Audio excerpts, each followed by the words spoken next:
उसकी तारीफ ने मेरे अंदर सोई हुई औरत को जगा दिया। मैंने मुस्कुराते हुए पूछा, सिर्फ चेहरा देख रहे थे या कुछ और भी? उसका चेहरा लाल हो गया, लेकिन उसने नजरों से हामी भर दी। उस दोपहर घर की दीवारों के बीच हम दोनों के बीच की सामाजिक दूरियां मिटने लगी थीं। मैं मिसेस शाइबा हूँ। मेरी शादी को अभी मुश्किल से 1 साल ही हुआ है। मेरे शौहर की पोस्टिंग यहाँ से दूर दूसरे शहर में है, जिसकी वजह से वो हर सोमवार को अपनी नौकरी पर चले जाते हैं और जुम्मे शुक्रवार की शाम को ही घर लौट पाते हैं। हफ्ते के बाकी 5 दिन मैं इस बड्ढे से घर में बिल्कुल अकेली रहती हूँ। मेरे इस अकेलेपन में अगर कोई मेरा साथी है तो वो है मेरा मोबाइल, घर का टीवी और मेरा लैपटॉप। दिन रात बस इन्हीं बेजान चीजों के सहारे मैं अपना मन बहलाने की कोशिश करती हूँ, लेकिन इंसान की कमी तो इंसान ही पूरी कर सकता है। मेरी उम्र 24 साल है। लोग कहते हैं कि मेरा रंग दूध जैसा गोरा है, चेहरा गोल और बाल कमर तक लंबे हैं। अपनी जवानी और खूबसूरती को मैं आईने में निहारती हूँ तो सोचती हूँ कि ये किसके लिए है। जब देखने वाला ही पास न हो तो सजना संवरना भी फीका लगता है। मैं खुद को हमेशा साफ सुथरा और आकर्षक रखती हूँ, क्योंकि मुझे खुद को अच्छा महसूस कराना पसंद है। शादी से पहले की वो चंचलता अब एक खामोशी में बदल गई थी। जब मैं अकेली होती हूँ तो अक्सर ख्यालों में खो जाती हूँ। एक ऐसा ख्याल जहाँ कोई हो जो मुझे उस तरह देखे जैसे एक औरत को देखा जाना चाहिए। लैपटॉप पर फिल्में देखते हुए अक्सर मैं उन रोमांटिक पलों को महसूस करती हूँ और सोचती हूँ कि काश मेरी जिंदगी में भी वो रोमांच होता। शादी के बाद मैं अपने शौहर के अलावा किसी और के बारे में नहीं सोचती थी, लेकिन वक्त की तन्हाई इंसान को कमजोर बना देती है। मैं प्यार और स्पर्श के लिए बेताब रहने लगी थी। अचानक उस दिन दोपहर में डोरबेल बजी। घर में सन्नाटा था, इसीलिए घंटी की आवाज भी गूंज उठी। मैंने अपना पल्लू ठीक किया और बेडरूम से निकलकर दरवाजा खोला। सामने एक लौंडा का खद्दा था। उसने नजरें झुकाकर कहा, मैडम मैं विमल हूँ, आपका गैस सिलेंडर लाया हूँ। मैंने उसे ऊपर से नीचे तक देखा।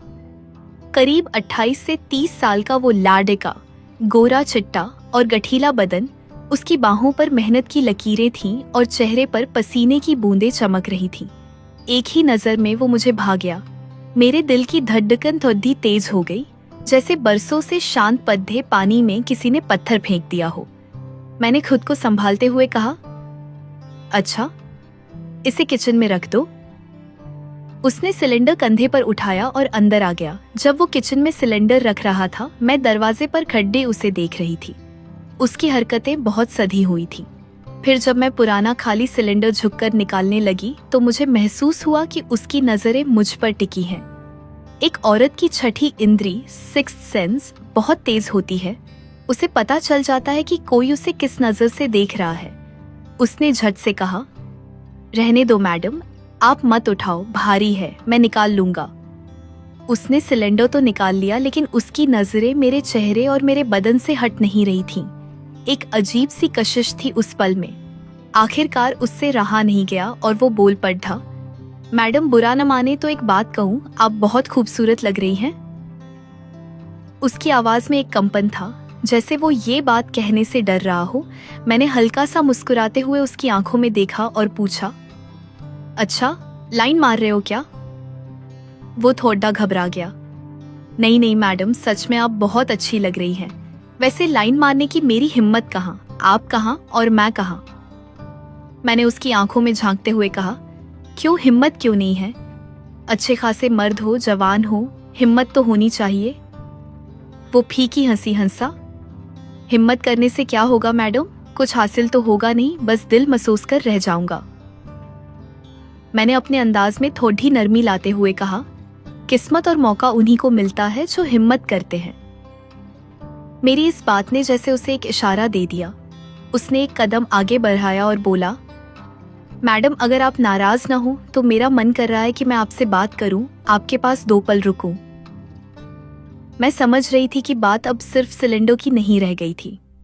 मैंने बनावटी गुस्सा दिखाते हुए कहा, अच्छा, तो तुम काम छोड़ाकर मुझसे बातें करना चाहते हो, तुम्हें डर नहीं लगता?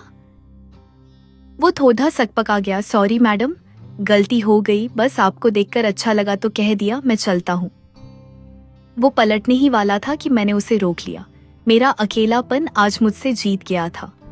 मैंने कहा, रुको विमल, इतनी जल्दी क्या है, अंदर आओ, पानी पीकर जाना। मैंने दरवाजा अंदर से बंद कर लिया। जैसे ही कुंडी की आवाज हुई, कमरे का माहौल बदल गया। मैंने मुद्दकर उससे पूछा, सच बताओ, तुम मुझे किस नजर से देख रहे थे? डरो मत, मैं नाराज नहीं होंगी।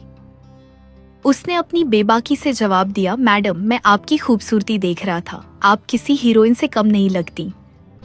उसकी तारीफ ने मेरे अंदर सोई हुई औरत को जगा दिया। मैंने मुस्कुराते हुए पूछा, सिर्फ चेहरा देख रहे थे या कुछ और भी? उसका चेहरा लाल हो गया, लेकिन उसने नजरों से हामी भर दी। उस दोपहर घर की दीवारों के बीच हम दोनों के बीच की सामाजिक दूरियां मिटने लगी थीं।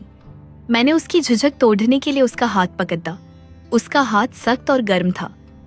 मैंने कहा, शर्माओ मत, आज मैं कोई मैडम नहीं हूं और तुम कोई डिलीवरी बॉय नहीं। उसकी आंखों में चमक आ गई। उसने मेरे हाथ को अपनी हथेलियों में दबाया और कहा, आप सच में बहुत अलग हैं मैडम। मेरा मतलब है शाइबा जी। बातों का सिलसिला कब जज्बातों में बदल गया पता ही नहीं चला। वो मेरी तारीफ करता रहा और मैं सुनती रही। मेरे अकेलेपन को जैसे आवाज मिल गई थी। विमल ने धीरे से मेरे कंधे पर हाथ रखा। उसका स्पर्श बिजली जैसा था। उसने कहा, आज तक किसी ने मुझे इतना अपनापन नहीं दिया। मैंने उसकी आंखों में देखा जिनमें अब डर की जगह चाहत थी।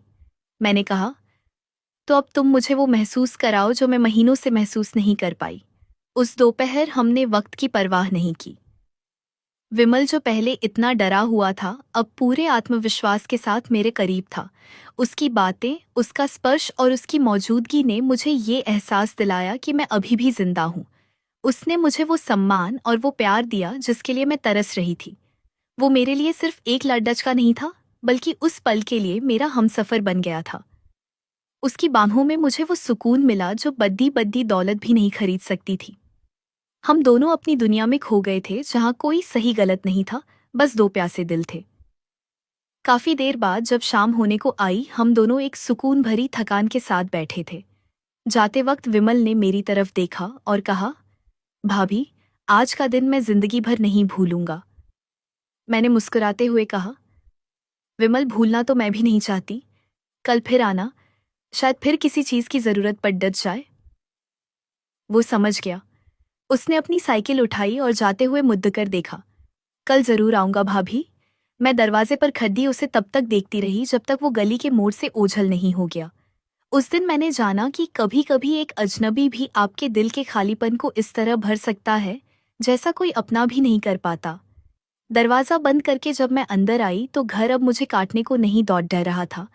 अब मुझे कल के सूरज का इंतजार था।